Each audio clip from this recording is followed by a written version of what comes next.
All right. Hello, everybody. Welcome back to MasterAdvisor. We're going to go ahead and get started. Today is April 20th, 2023. This is MasterAdvisor episode number 69. Today's topic is how personalization keeps luxury clients coming back. We really have a great travel advisor as our guest today, who I'm very, very excited to speak to. And we have a sponsors to introduce. So let's go ahead and jump into it. Before we go any farther, I do want to point out just a couple things, especially for new viewers of this series. First is that speaker view on Zoom is going to be the best way to watch today's session. You can toggle into that on the top right on your Zoom box. And the second, which is probably a more important one, is that the chat on the bottom right is open.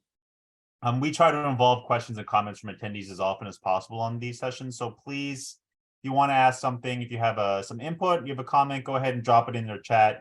And I'll do my best to grab as many relevant ones as we can today. So again, please don't be shy. We really do love the interaction. We think that sort of make these sessions particularly special. So don't be shy. And also, particularly for those new viewers, I want to point out that this session, it'll be available for free on demand to rewatch on our YouTube page by tomorrow morning. That page hosts all of our audio and our video content, including the 68 previous sessions we've done on this series, including topics like service fees, terms and conditions, how to navigate TikTok, things like that. So it's really a great resource. It's all free. It's all on demand. And if you want to check it out, we're going to drop the link to that in the chat now. All right, and I want to point out that we'll be back here in 2 weeks on May 4th, I believe, for another topic. This was I'm going to be expedition cruising. So if you want to join that one, just keep an eye out. We'll have registration open for that very, very soon. All right. So now that that is out of the way, I do want to go ahead and introduce our sponsor for today's session. I'm very, very happy to welcome Sarah Fields, the business relationship leader from Explorer Journeys, who's going to join us now to help us introduce today's topic. Thank you so much. Good morning, good afternoon, good evening. Not sure where everyone is streaming in from, but so honored to get to be the sponsor for today's MasterAdvisor session, and truly honored too, because obviously you have a phenomenal speaker with Margaret, but also the topic itself of how personalization keeps luxury clients coming back is truly an understanding and a reason why I absolutely love the luxury market and our luxury clients. So I thought what might be nice just for a couple minutes is to be able to give you just a little bit of updates on the brand itself. So for Explorer Journeys, for those of you who are not truly familiar with us, we are a new luxury lifestyle brand for, I like to say, ocean travel, to make it that enhanced, elevated feel to it. With that being said, what's very, very exciting is that we have our first ship that is going to be in the water this year. We are actually, I double checked, I was looking up while everyone was logging in, we are 88 days away from her being in the water. She is having her maiden journey from Southampton to Copenhagen on July 17th. So it's so exciting that everything is on time as well, because we just finished the second round of sea trials about a couple weeks ago. So excited to get to share that news as well.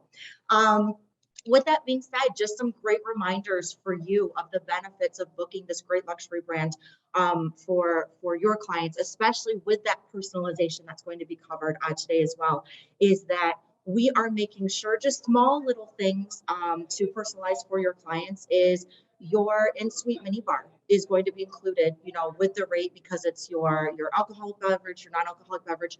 We will have you filling out information ahead of time before clients are coming on board, so that we can personalize everything in that minibar for them. Wow. Which makes it just very easy for them as well, because that way they aren't having to hunt anyone down to make sure their brands are available. And it's just that comfort, once they get into their home away from home, which is really nice. Plus, too, we're also going to be keeping track of those that we have returning, because we do plan that once we get them on board, they are obviously going to want to come back with us. So we're going to be making sure that, whatever they loved before, maybe the restaurants they liked before, items like that, we're going to be keeping track of that, just to make sure that everything is so genuine and personalized for them. For you, the great thing is, as a reminder, you are getting 18% commission on the bookings because you are preferred partners with us. You're also getting 10% commission on any add-ons that you do. So these are your pre, post transfers, hotels, the destination experiences that they're doing as well. These are items that you're going to get just that additional commission on too. So it's just great benefits for you. And also speaking of personalization, one of the 5 different destination experience categories that we have is called tailored experiences. And what I love about it is that you work with one of our ambassadors to make sure that the experience that your client is getting to enjoy, whether it's a couple or if it's a small group of people, they are tailoring it specific to them. So they are not going to be able to, we as Explore Journeys will not get to take that experience that they had as a template and give it to somebody else to do, because it's not going to make sense for the next client to do it, because it's not tailored to them. And that's how specific we are wanting to ensure that we are making these experiences and these luxury journeys for your clients. I think my 2 minutes is up, but I at least wanted to be able to discuss that. Again, so honored to get to be a sponsor today. So delighted that you are getting to speak with such a well-renowned advisor with Margaret today. And thank you so much for all that you do. We could not be successful without you. So please, if there is anything that Explore Journeys can do for you, please let me know. And thank you again for your time today. Yeah, thank you, Sarah. And I know I know you're at a Cruise 360 right now in Fort Lauderdale, and I know we've all had experiences trying to get onto Zooms during conferences. So thank you so much for your time. We really do appreciate it. My pleasure. Yeah. And Thank so you. with that, I'm very, very excited to welcome our travel advisor for today, Margaret Scully, who's gonna join us to talk about personalization and how that keeps luxury travel coming back. I'm gonna let Margaret introduce herself, but I know she's a trained opera singer. She's a wine enthusiast, a triathlete, and but more importantly for us, she's a luxury travel advisor with Embark Beyond, she's going to here to give us her insights into personalization can help clients coming back time and time again. So welcome, Marguerite, and thank you so much for coming on the show today. Thank you for having me. So yes, a little bit about myself. As you mentioned, my background is in music. But I did, like many, change my career during COVID. I always loved travel, spent quite a bit of time in Europe. As you mentioned, I'm an opera singer, but I was also fortunate to travel throughout the world growing up, because my mother, now mentor, Anne Scully, who many of you may know, is in the travel industry. And with Embark's training program and her assistance, I've turned my passion for travel now into a viable career. And it's led me to you, Daniel. So I'm so grateful for this opportunity and to talk about such an important topic. So thank you for having me. Yeah, and I know we have a big topic to get to, but I'm just curious because we've had so many people with such interesting backgrounds, and yours is particularly interesting. What kind of things have you brought in from those past experiences as an opera singer, as an avid traveler, that you've been able to incorporate into your travel advisor career? So 2 things. I would say I also have a degree in vocal pedagogy. It's a fancy word meaning I'm a voice teacher. Okay. And I know you have to obviously know about the voice, but really it's about connecting to my client, having them my student, now clients, but connecting with them to gain their trust, allow them to grow. And doing that, you have to be a great listener and effectively communicate, which these are the skills I now bring to being a travel advisor. But beyond music, you mentioned, I love food and wine, as I hope many people on this call do. Okay. And I found when I align my passions with my client, it's much easier to sell. We have something in common. I think then we can be relatable to. And I think that's very key to have a successful business.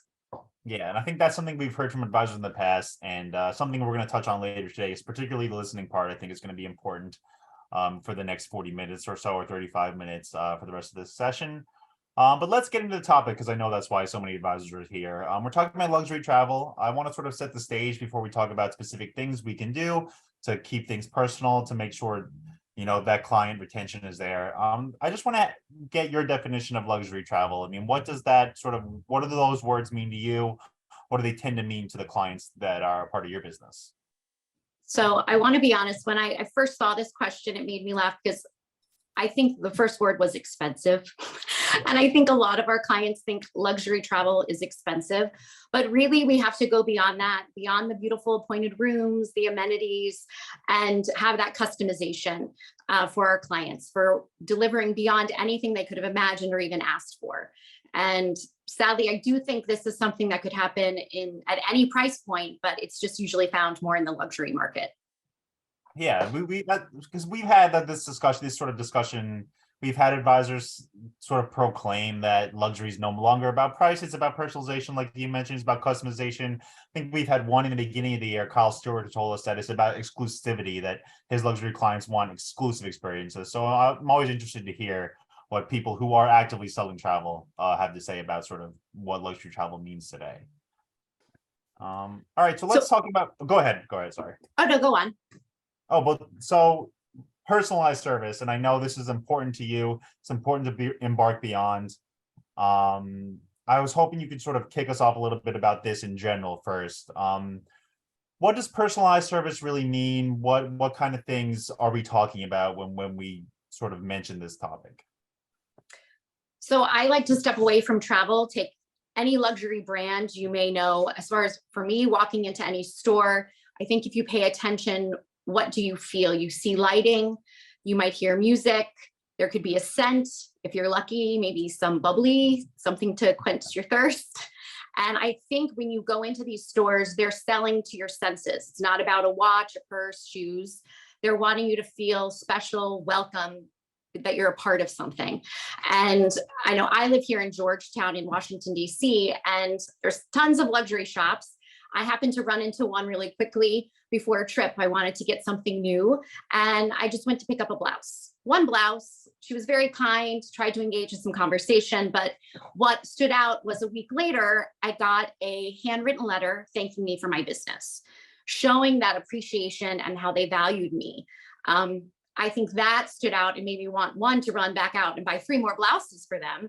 But it taught me the power of that handwritten letter. And I try to use that for clients. So whether it's Thanksgiving, maybe it's Valentine's Day, if you know their birthday, but it's a way you can proactively engage with the client on a very personal level while they're not traveling. It takes a little bit more time, but I think that personal touch, I find I have great return on that. Yeah, I mean, for you, Margaret, you mentioned that boutique you went into. I mean, what does that do? Because, like you said, it makes you want to go back there and buy more stuff. But I mean, why? I'm just curious. So, I mean, is it simply about making you feel special, making you feel seen, making you feel like you're an important person to these businesses? Well, I think it shows the value of my business, and they appreciate that I've chosen them. And I think that's really important, that when you have a new potential client, they could have gone to anyone. So what makes you stand out? What is special? And I think this is today's topic of that personal touch. And I would say, like Jack Ezon at Embark, he would say we need to become indispensable. How getting a connection with that.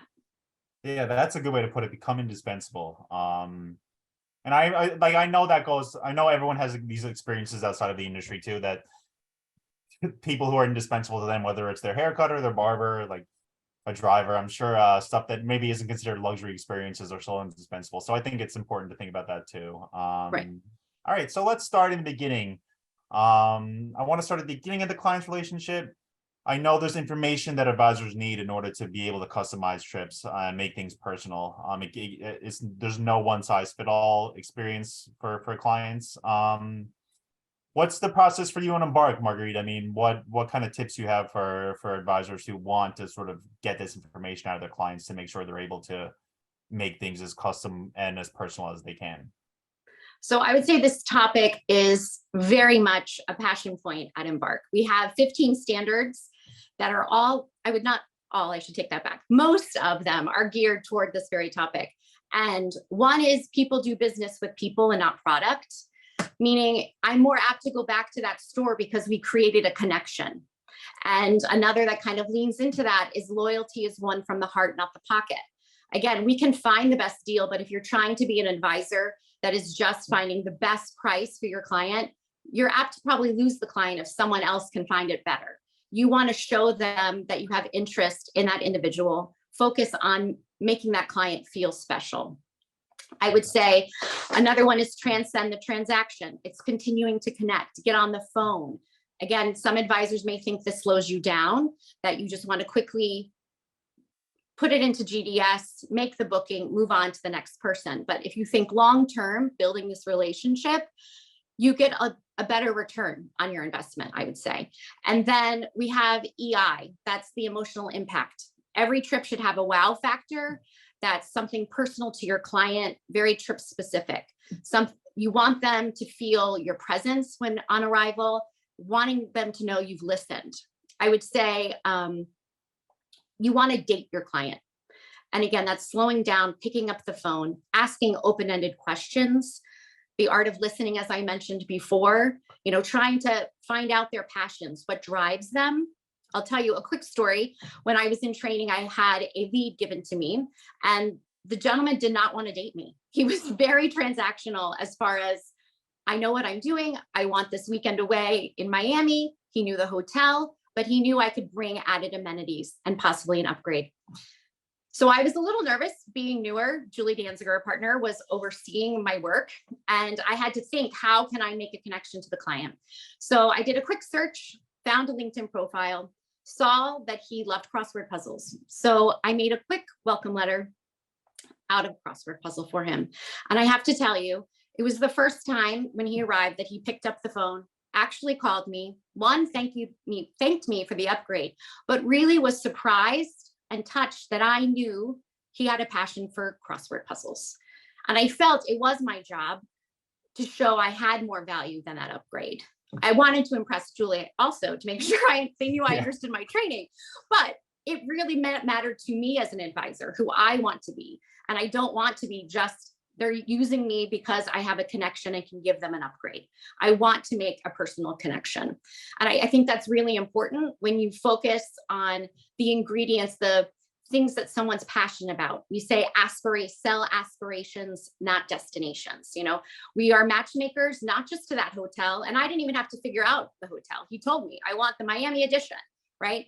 But it's our job, if someone doesn't know the hotel, find out that hotel. But beyond that, what's going to connect them to that destination, to themselves, to the people they're traveling with. And again, that's specializing in them. If you don't date them and let them tell you about them, you will never be able to give that added personal touch. Yeah, it's incredible what you can find out online too, like people's online presence. Because he was reluctant to share much things personal with you. He just wanted a hotel room, and you made it so much more simply by searching online. Right. Yeah. So I mean, would that be your advice for people who do get those clients who just want a transaction? It would be to still go that extra mile, because you don't know, you can make an impact even though they seem maybe a little bit closed off. I do. I think that is our job. And, sometimes I also, depending on how you get your lead, I've had referrals too, and had this where it's a referral from a friend. So I might go back to the friend to say, look, I can tell they're very busy, but tell me, is there something special? So I think using as many resources as possible. I personally prefer to have that conversation. Again, to really learn, we say the why of the trip and not the where. So again, that's that aspiration instead of destination. And it lends itself to opening up a ton of questions. And sometimes it's making you a better advisor, because if they may tell you, I'm going here because I want to see the whales, you have and then realize it's not whale season, and they didn't realize there was a whale season, so you're also guiding them to make better choices. Or again, in those conversations, when you ask, what do you love? And you hear they love remote, or they love something really adventurous, and you start having a relationship. What is adventure? What is wellness? I mean, sending somebody to a very strict resort where you're hiking all day and eating very clean, that may not be that person's interpretation of wellness and being active. Active could be, oh, well, we went on a small hike, or I walked around Rome instead of taking a car. So again, understanding, taking time to ask questions and asking the why of a trip, I think saves you and your client a lot in the end and helps build a better relationship. So we're gonna move on to what you can do once you get the booking, but I'm curious, you speak about the why of the trip. Any advice in how to pull that out of your client? You mentioned dating, you need to get the why, you need to have these conversations, but anything specific you can mention, or is it just sort of leaving up to how you interact with each client? Definitely. And I think getting on the phone, I think, is the best way to communicate as Okay. opposed to constantly email. Yeah. Allowing, again, listening to the client with those open-ended questions, finding out passions and what drives them. But that meaning of the trip, of the why, really then allows you to sell much more. And if somebody said, I want to go to Paris, okay, and you could stop there and I could tell you fabulous hotels in Paris. But if I didn't know she wants to go to Paris because she wants to go to see Monet's paintings, then I could never have said, you know what, the best experience, if you love Monet, we should do a day trip to Giverny and go see the lily gardens. Or I'm going to immediately put in her file, in her profile, that she loves art, and especially impressionist art. So where else in the country, in the world, excuse me, can I send her beyond Paris? Where else can I send her for this? And I will tell you, if you align that splurge with that meaning that's meaningful to them, I think that is where you have unlimited selling potential. Okay. Yeah. So it benefits you taking that time in the end, but really the client has a better return on their life. People will invest in their passions. Yeah, that is incredible. To just the why, I think, is going to be the important thing for advisors to talk about or to think about coming out of the session. And so I do want to move on a little bit, but I just want to remind everyone, if anyone does have a question for Marguerite, you can drop it in the chat. I know we're getting into a lot of stuff here, but if you do have a question, we'll do our best to incorporate into the interview today. But Marguerite, so I want to move on. After we get the booking, I want to talk about sort of anything you can do in the meantime between the booking and departure that you can do to personalize a trip or personalize a relationship with the client. Is there anything you've done, any philosophies that you or Embark can share with us? So yes, I would say I actually think being new to the industry has helped me. I prioritized what I thought would be most beneficial to become an expert with. And one of those was not running out and learning GDS, the GDS system. I talk to my client, I talk to my partners. And so I would say for me, it's continuing to engage, continuing to develop these relationships. The relationships are important to me, as I knew, and I really want to connect both with my client and our partners. So many advisors may just get an email saying an inquiry, a lead, I want to go here, and continue to just email, and you have the booking. Where for myself, I'm doing a little bit more research. I continue to engage. I want to discover more about them and develop the ingredients of the trip, I would say. I also love, if it's a family, children, I love sending like pop-up books of a particular destination to get them excited and learn about the trip. And again, if you have a family, multi-gen, if you focus on the children, I have a background, I was a nanny growing up, and I realized if the children are happy, usually mom and dad will be happy. Yeah. So engaging with the children, and I think parents love talking and sharing about the children. So as much as they may not want to share about themselves, I'm sure, especially multi-gen, if it's grandparents, I know Anne loves speaking about my nephew and creates trips solely around Declan. So finding those little moments. I also say we have passports. Passports give us clues of birthdays. So if you notice a birthday, again, that's a personal touch. It's not getting a surprise, even if it's an email, if it's not a handwritten card, but the fact that you know their birthday and wish them a happy birthday, again, you're surprising. They're taken back. That little extra personal touch that took no time at all. But I would say after the booking is settled and you have all of the hotels organized, the flights, it really is a great time to continue to connect. And as I said, focus on the ingredients. Anne loves to say the pillow to pillow moments. She's very famous for that, to really try to personalize the trip. Okay.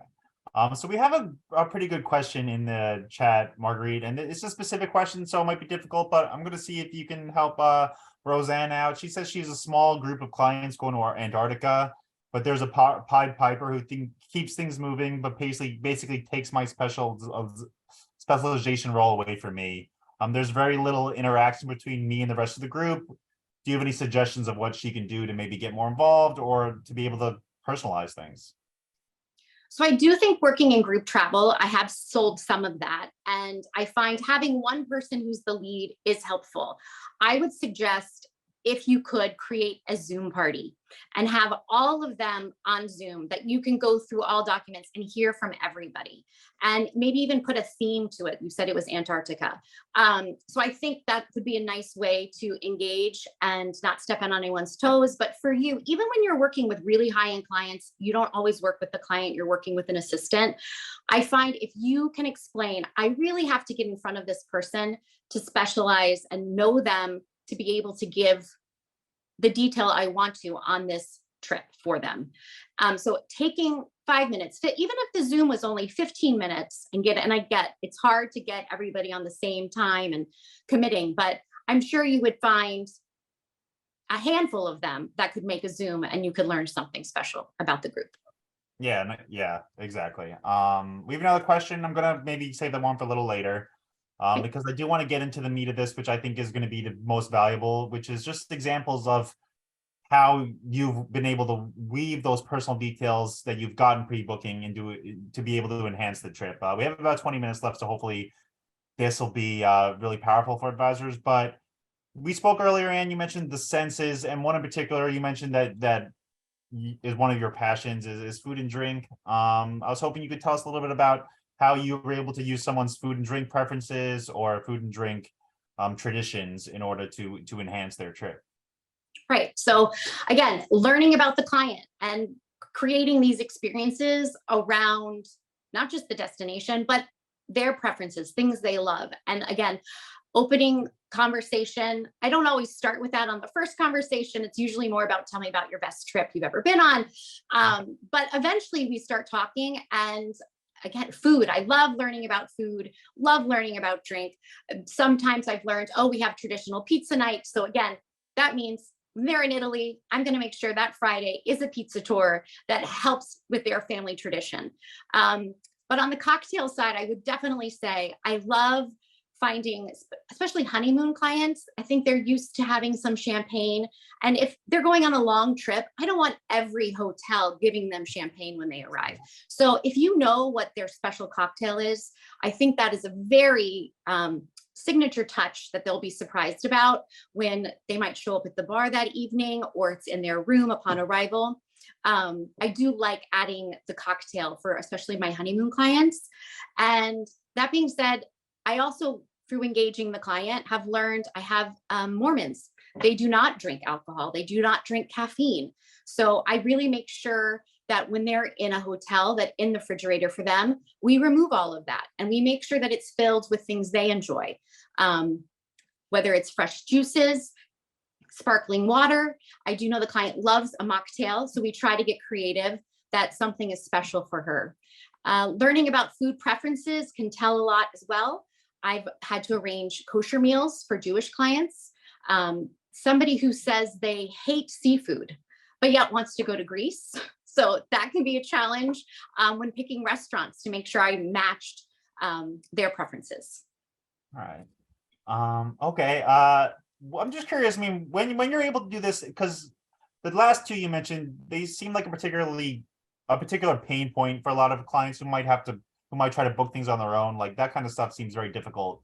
And it seems like another task they'll have to do. I mean, what's the reaction you typically get when your clients, they get their wedding cocktail when they're, coming to this hotel on a honeymoon, or a Mormon couple is able to see that everything in their refrigerator in the room is able to be taken by them? I mean, what's the reaction you typically get from this kind of stuff? I will be honest, I sometimes want a bigger reaction than I get. Because I think I was brilliant. But yes, sometimes a client will say, oh my goodness, I can't believe they knew our favorite cocktail. Okay. I had a honeymoon client and the mother was so sweet. She gave me wedding pictures that I had in the room, but she told me they love dirty martinis. This is their new thing. And I created a whole entire bar, all funky olives, different vermouths, great vodka in the room. And I was a little cheeky. I said, here's a little something dirty to start your honeymoon. They loved it. I mean, I knew the client, they were young, and he picked up the phone. I actually was with Anne at Virtuoso Travel Week, and every time he was somewhere, I got him kosher rosé for their boat excursion in Lake Como. But he constantly wanted to tell me how impressed. And my mother laughed because she thought the man's on his honeymoon. Like, Yeah. but I was very excited that I picked things that mattered to them and made it extra special. Then, you know, the typical hotels are very generous and can give the amenity of, you know, maybe a bottle of wine, but that doesn't speak to everybody. I have clients that are honeymooners about to go to Greece. They don't drink wine. So I've made it very clear exactly which cocktails they love and trying to surprise them when they come with that as an amenity.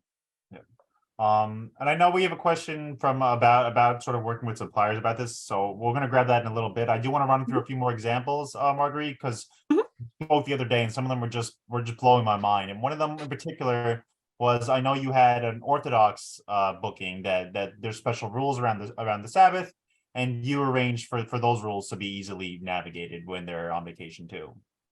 Definitely. I think embracing people's culture, their religion, when they're observing Shabbat.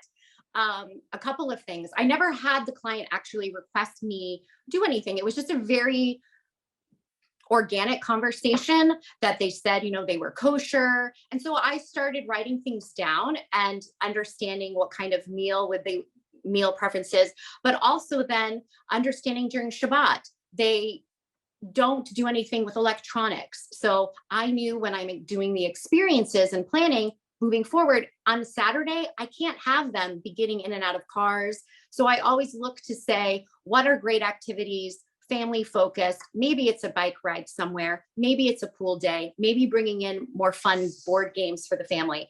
But a nice touch, and hotels will help you with this, is most hotels now have electronic key cards, but they can give you an actual key. So to allow them to observe Shabbat. Which again, it's a thoughtful thing to do. It's not something the client requested, but I know they appreciated that I took that extra step. Yeah. All right. So we mentioned in the beginning you have a background as an opera singer, so music is obviously very important to you and one of your passions, Marguerite. And you hinted at it in the beginning that you can use music to enhance an experience for the guests. I was hoping you could talk to us a little bit about that. What examples do you have with that, with music improving or making things a little bit more worthwhile when people are on vacation? So yes, this topic is about personalization. I also think it's good to share your passions. I said, I find when I align with clients that share some of my passions, it's easier to sell, but I think clients like to know who you are. Again, we said people do business with people, not products. And so my biggest emotional impact that I go to is creating soundtracks. Music, as you said, can evoke emotion, bring you back to a time and place. I love finding, as an aside, when a client's walking into a room, maybe I just had someone have their 40th wedding anniversary out in Hawaii. I, of course, called the son. He was on the trip as well. And to say, please tell me, do you know the song your parents danced to? What was their wedding song? So when they walked in, that was playing. And again, that's a surprise. I think it really is about this personal touches. Some can be planned and through conversation, but surprises, I think, go even more, that they know you took more time and you cared for them. But my favorite was for a group of girls. They were all college roommates. They were going to New York to celebrate their 50th birthday. So I decided to create a soundtrack on Spotify, didn't cost me anything, and picked all female artists that were from the 80s, actually my favorite era, dating myself. But, and I sent it out a week before they were about to go with a note saying, I hope you're getting excited to celebrate together. Here's a little something to listen to while packing. And I have to tell you, I think that was the biggest return I received. Not only did I give it to them for the packing, and some of them listened while they were driving to New York, but I reached out to the hotel and made sure that it was in there were 4 rooms. So made sure that it was in everyone's room upon arrival. Again, I love music. When you go into those high-end stores, it's not quiet. Like being in a library, it actually makes me uncomfortable when I walk in somewhere and there's no music. Or sound for that matter. There's something that becomes warmer and inviting. So I think that's a nice little note to always try to figure out what is your client's maybe favorite music. It could tell a lot about them. I love identifying this. And I know the clients, this group of women, one of them wrote back and she said, I still am driving around listening to the soundtrack. And it brought me right back to college. I even had a song on there that was one of their sorority girls songs. But yeah, so it takes you to that time and place that's special. Yeah, that really is such a special story. And we're getting a lot of great comments in the chat about people who just love the creativity, the enthusiasm, personalization. I think you're giving a lot of people a lot of things to think about. One thing I want to mention is we talked about finding information online, and with all these streaming services now, it's very easy to find out what music people are listening to. So it might be something to consider. So I see we have another good question in the chat. I want to ask Marguerite for one more story, and then I'm going to introduce some of these questions. Marguerite, the other day you told me this story that I wanted to, hoping you could share with us as well, about a young girl being able to perform ballet in Europe, and I was hoping you could share that story too, because that one was particularly impactful for me. So again, going back to selling to the children on the tour, it's not, even though if mom and dad are paying, we always say it in Embark and trainings, like, who's the decision maker? Who's the person who's going to really drive this trip or to have another trip? So again, lean into the children, understanding their passions. And we had a little girl who was obsessed with ballet, dreamed of becoming a prima ballerina, and she was going to Paris. And of course, you're going to do the traditional things as far as going maybe to the Louvre and seeing the Eiffel Tower. But we created a special afternoon with her to see a practice of a ballet, and then a private session with one of the prima ballerinas. And I will tell you, 20 years from now, this little girl is not going to be talking about the Eiffel Tower or the Louvre or the gardens. She's going to be talking about, I got to be on a stage with a prima ballerina. And that is going to, when she thinks of Paris, again, it's going beyond the destination, right? It's that aspiration, not the destination. And you're more apt to then have the family be like, why do you want the family to come back to you, right? This is what we're talking about. So the idea that you've gone and found an excursion that has nothing to do, and an experience that has nothing to do necessarily with the destination. It has to do with the person on the trip. Yeah, and I know that story really stood out to me, because I think you're right. That would be something that would sort of occupy a place in your memory far longer than any of the sites you were able to take a photo of with your iPhone. All right, so I know there's some questions dropped in the chat. I'm going to grab them. One of them in particular was on suppliers, and Marguerite, we were talking about a lot of this stuff. A lot of this seems to be made possible with help from your partners or suppliers, hoteliers, tour operators, whoever it may be, when you're on vacation. How important is that? How important is to have those supplier relationships and to be able to call on them when you do need assistance? Because you're not going to be in Europe with them, but you're going to need assistance to personalize this kind of stuff. Yes, this is extremely important. If anything, we talk about personalization and getting to know our client, but really, I think it's almost more important to know who our suppliers are. Treat them like your best friend. You know, they have the power to make you look like a rock star. There are going to be messes and things that happen, but they can, every story I've just told you, most of them, I could not have done without the help of a partner. I think you should embrace the power of partnership.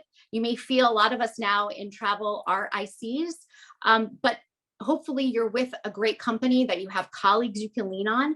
And again, if you're not creative, I come from a creative background. I also, while I'm newer to travel, I did grow up understanding this industry. And Anne is a very big believer in the relationship she has with partners. I mean, I had guests at my wedding that are not only clients, but partners. And I think we sometimes don't take advantage and how much they really do want to collaborate with us. And I think that is something you really want to lean in on. I will tell you a quick story. It would be remiss of me not to mention, since Explore Journeys is our sponsor today, but Christopher Sestari and his team, they were helping me with a very large booking. And he ran out, went to the post office and put 3 beautiful brochures in the mail to the 3 different clients. They were of an age that they did not feel comfortable listening on Zoom or going on the line to see the latest pictures. They wanted something tangible. So Christopher did this for me. And then the reservations team got on the phone, walked through what was in the brochure. And without that help, I would not have been able to close such an amazing booking, especially on a product that's so new. So you can reach out to clients, our partners, not only for ideas, but to help with closing a booking. They want the business just as much. They want your clients to be happy. I would love to tell one other story. I don't know if I'm jumping, if you want me to stop. No, please go ahead. Again, when I say you're dating your client, you're building that the bio of your client, right? And the more details, the better. I know that our partners want that. And I don't know how many people take the time to reach out to a hotel to say, I have a client coming and this is who they are. I promise you, they want to hear that. We at Embark had an immersion, and that was a big talking point from our partners saying, please share and give as much personal information. And they can help us brainstorm these fabulous EI moments. All right, so I had a question from Ashley come in, and this one is, again, it might be a client by client situation, but she wants to know just the costs incurred for this kind of stuff. Like, you have the cocktail waiting, like some of this does incur costs. I mean, does that just go, are you taking that cost on yourself, Marguerite, or is it going somewhere other place? So it depends. I do think we call it like a wow fund. Okay. But working with your partners, so like cocktails, one happened to be at a W hotel. And I don't know if you know, they are not F&B, they are B&F, meaning beverage and food. So they were thrilled that I had clients who were cocktail forward and not about wine. So they incurred the cost. It does not cost a hotel very much to create a welcome cocktail. Some bigger things, like pop-up books. I bought that on Amazon. The music tracks, I mean, that costs nothing. My crossword puzzle costs nothing. On very large trips, like say a family safari, multi-gen, that's a lot of money you're getting from that commission. So if you say take 10% of that, you could create and we've done this, where you create a logo, a family logo for your family, the family that's traveling, and put it on a hat or make a safari bag. But again, that's a personal touch. And when you are getting so much back from either your planning fee and the commission on the trip, 10% of that, especially if it's a very large trip of a multi-gen, an elaborate safari, that's a nice amount of money to put towards a really thoughtful present. Yeah, it seems like you look at it more of an investment. You're reinvesting in your clients. Correct. So we have one more, and again, it just goes off sort of this thread of the conversation. This one's from Eleanor, and she wants to know about client gifting. She says there's high-end concierge agents who don't gift, but perhaps donate to their favorite charity. She's heard that ultra luxury clients don't want trinkets. Do you have any suggestions for those kind of clients? So I agree. Trinkets, I don't think anybody wants a trinket. And that's why finding something that's very personal in that. And again, that could be an experience someone is actually paying for, like the experience to go to the ballet. The parent paid for that experience, right? And the idea that you're adding something to the trip, trying to say every extra special touch has to be over and above. Sometimes it's sending cookies that has, or cupcakes that has this kid's favorite color. I mean, thinking about a birthday. I know that I had a client off to go to college for the first time out at BYU, and I had his room filled with blue and white balloons and a massive birthday cake, and wishing him a successful year. And the mother was floored that, so it was food. It wasn't a trinket of something. I do think what you're giving should have purpose. Again, it's not just a bottle of wine or a picture frame of something. That you have to have more thought behind it to be personal. Yeah, it does seem like that's what's separating you from, not you from other advisors, but maybe that's the difference in philosophy with you, with Embark from other agencies, is the thoughtfulness has to be put into every small detail, no matter how trivial it may seem. Like the stories you're describing, Marguerite, just seems so incredibly thoughtful and so incredibly thought out with these small details, and you seem to realize that nothing is unimportant. Correct. Yeah, okay. And I will say, if you know who my mentors are, they are the most generous, thoughtful people, Jackie Zahn and Scully. So, I mean, everything I'm saying today is because of them and their shared passions for wanting to embrace not only the client, as we said, the partner, us as colleagues. So I do think doing business in that manner, being thoughtful, I would say, I think the job would be miserable if you asked me. I'm going to be very honest. If I just sat at a computer all day and just went on a GDS and constantly did transaction after transaction after transaction, that does not speak to me. I could never be that advisor. I have to have that creative outlet. And I do think how you have a successful portfolio of clients is having those special touches, thinking outside the box, going beyond that simple transaction of this is your hotel, this is your air, dining, just very simple. And there are many people who would think that was great. But I do say, once you have done that for your client, surprise them with those personal touches. We're talking about loyalty. They want to come back to you. Again, loyalty is one from the heart, not the pocket. It's not about finding the best deal. And if we're wanting to have the clients stay with us, we have to build that kind of relationship and take the time. So I just have one more, and we only have a few minutes left. I had a couple more, but you answered them as you went along today, Marguerite. But if anyone else has one last question, we maybe can incorporate it at the end. But we spoke about pre-trip, pre-booking, post-booking, on the trip. And I just want to ask the last thing about post-trip. I mean, is there anything, a part of that philosophy that you do post-trip to make sure that the clients are still thinking of you, especially when they're considering where they're going to travel to next? Definitely. Write a letter welcoming them home. It's okay that it's an email. And in the email, I usually ask to set up a call. And I usually wait about a week and then ask for another week, letting them get back into the swing of things so they have some time. But I want to know, obviously, what they loved. You asked, oh, do people always react? I'm selfish. I want to know, did they appreciate my hard work? Yeah. But I'm also learning more about them. What are things they really liked? And in that, it's really important to ask, name one thing you do differently. You know, they might have told you they love to be active. And so we filled their itinerary and they realized, I'm not that active. I want a little bit more pace the next time as far as relaxation.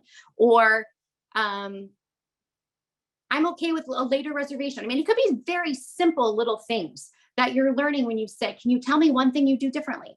And it sparks more conversation. Again, building that portfolio, their biography.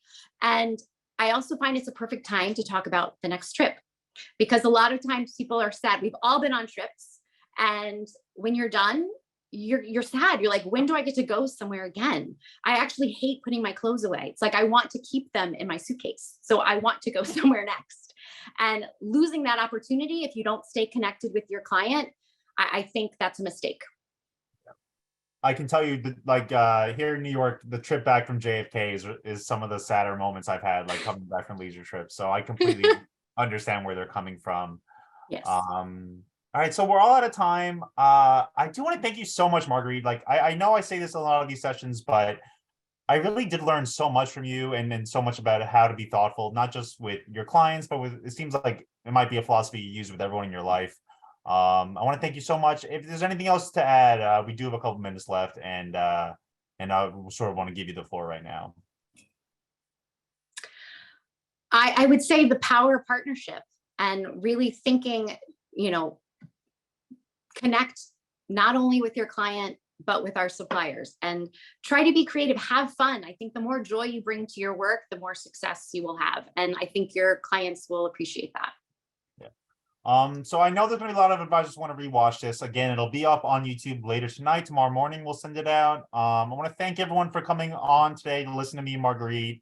I want to thank Explore again for sponsoring it. And again, one last thank you to Marguerite. I really did have such a wonderful time talking to you. And I hope everyone learned as much as I did today. And hopefully we'll see you soon. And hopefully you see everyone in the near future.